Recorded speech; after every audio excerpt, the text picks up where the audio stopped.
everyone, welcome to back my YouTube channel Marissa Nobrani. Today we are going to dive right into the most basic and inferior Mathematica model. Let's get started.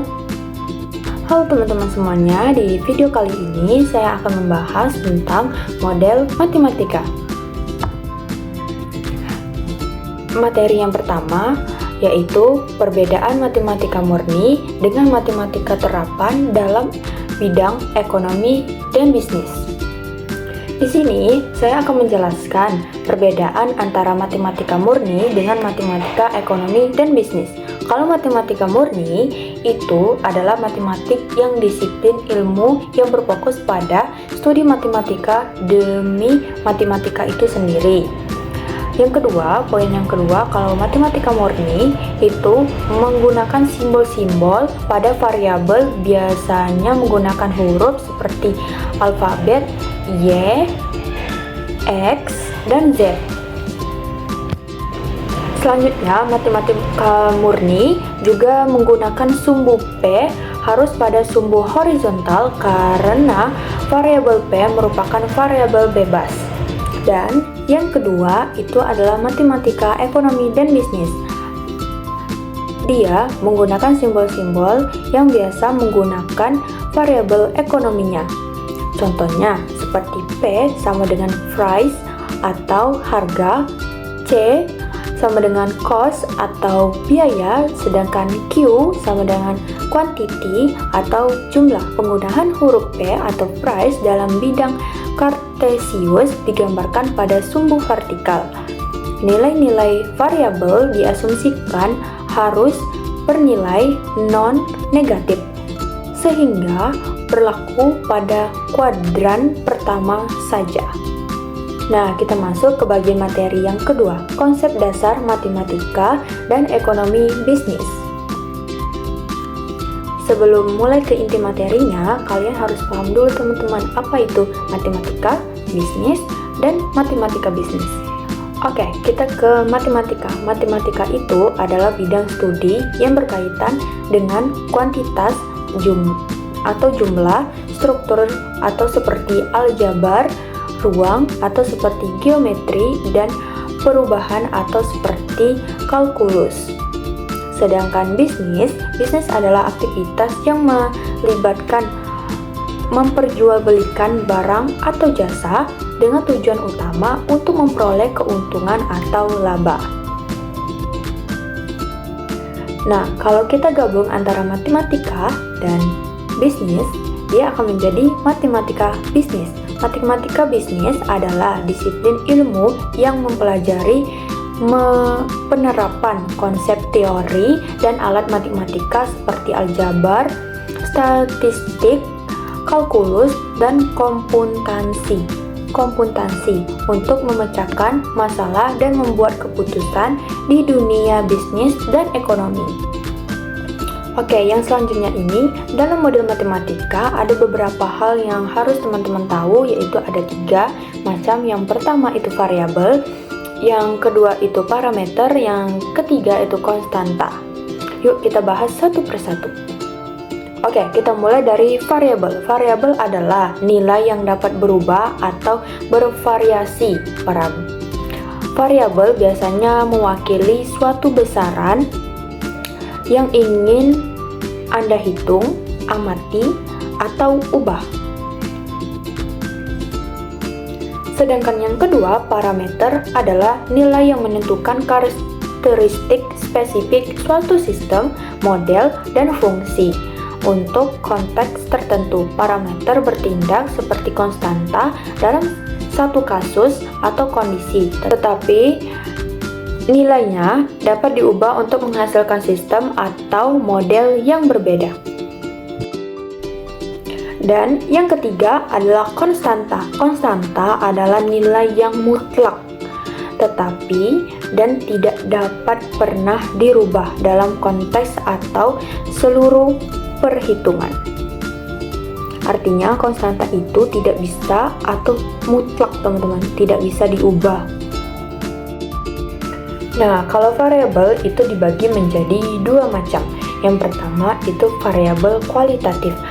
Variabel ini adalah variabel yang menjelaskan kualitas, karakteristik, atau kategori dari suatu objek atau fenomena dan tidak dapat diukur secara numerik atau dihitung secara matematis. Sedangkan yang kedua, variabel kuantitatif. Variabel ini adalah variabel yang menjelaskan kuantitas atau jumlah dan nilai yang disajikan dalam bentuk angka yang dapat dihitung atau diukur. Variabel ini dapat dikenai operasi matematika atau penjumlahan dan pengurangan. Yang berikutnya, dalam model matematika ada yaitu persamaan dan tidak persamaan. Model matematika sering mencakup suatu pernyataan atau sekelompok pernyataan atau statement yang meliputi berbagai simbol dari variabel-variabel dan konstanta atau konsta. Misalnya, pernyataan matematika adalah 3xyz plus xy dikurang 5xz.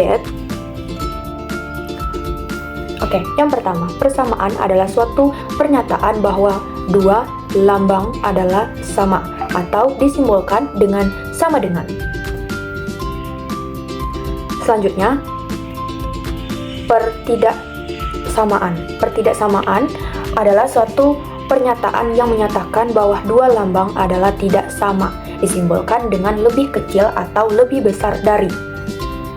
Teman-teman dapat lihat contohnya seperti di presentasi saya ini. Yang selanjutnya ini ada 3 macam persamaan.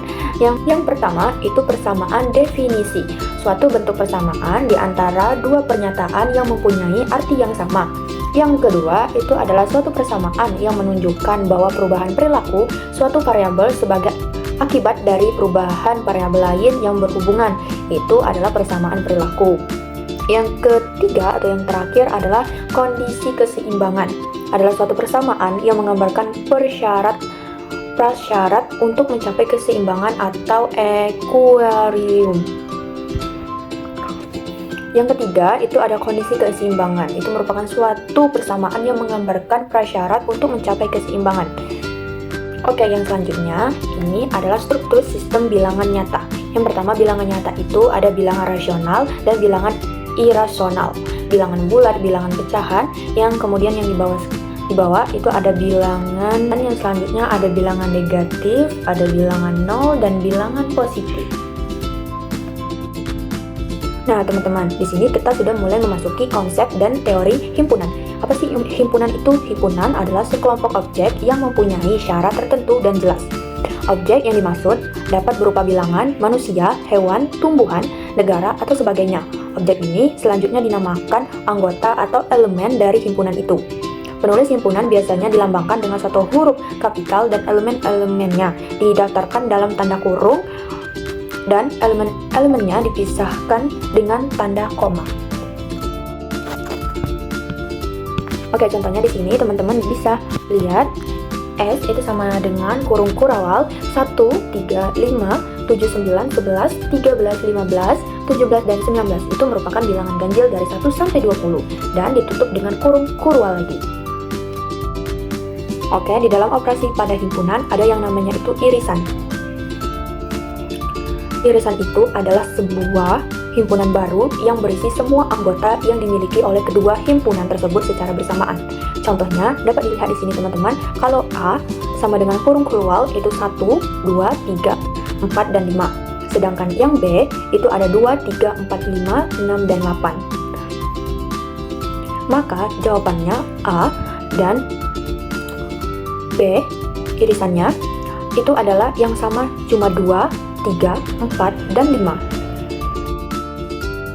Dan operasi pada himpunan yang selanjutnya itu ada gabungan. Gabungan adalah dua himpunan adalah himpunan yang terdiri dari semua anggota kedua himpunan dan dilambangkan dengan U. Seperti ini teman-teman.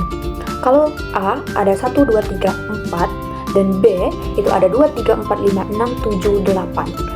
Maka gabungan dari A dan B itu adalah 1, 2, 3, 4, 5, 6, 7, 8. kita ambil semuanya karena itu ada operasi pada himpunan gabungan. Dan yang berikutnya itu adalah komplement.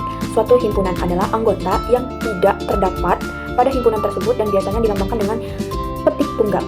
Contohnya teman-teman, S sama dengan 1, 2, 3, 4, 5, 6, 7, 8, 9, 10, sedangkan yang B cuma ada 1, 2, 3, 4, 5, 6. Jadi, yang tidak terdapat di himpunan B itu adalah, maka B titik petik tunggal sama dengan 7, 8, 9, 10. Nah, di sini teman-teman bisa lihat ada soal, yuk kita kerjain bareng-bareng. Nah, soal yang pertama ini itu K merupakan bilangan bulat genap kurang dari 14, sedangkan yang L itu bilangan bulat genap antara 2 dan 10. Jadi pertanyaannya, tentukanlah K. Ayo, tadi N itu merupakan operasi himpunan apa? Benar sekali, kalau N itu dilambangkan pasti operasi himpunan irisan. Artinya kita ambil yang sama saja. Yuk kita jawab bareng. Jadi jawabannya itu K sama dengan, karena dia kurang dari 14, jadi kita cuma ambil 2, 4, 6, 8, 10, dan 12. Oke, sekarang yang L, karena bilangan bulat genap antara 2 dan 10, jadi kita ambil 2, 4, 6, 8, dan 10. Oke, maka K and L sama dengan kurung keluar yang sama, cuma ada 2, 4, 6, 8, 10. Karena 12 nggak ada ya teman-teman, jadi jawabannya adalah 2, 4, 6, 8, dan 10. Oke nih, selanjutnya ada yang nomor 2. Kita mulai. Diketahui A itu sama dengan 1, 2, 3, 4, 5, 6, sedangkan yang B 3, 5, 6, 5, 7, 9, 11. Nyatakan A, U, B dengan mendaftarkan anggota-anggotanya. Jadi di sini itu dilambangkan dengan U. Kalau nggak salah, ini pasti gabungan. Jadi teman-teman, ini simpel sekali.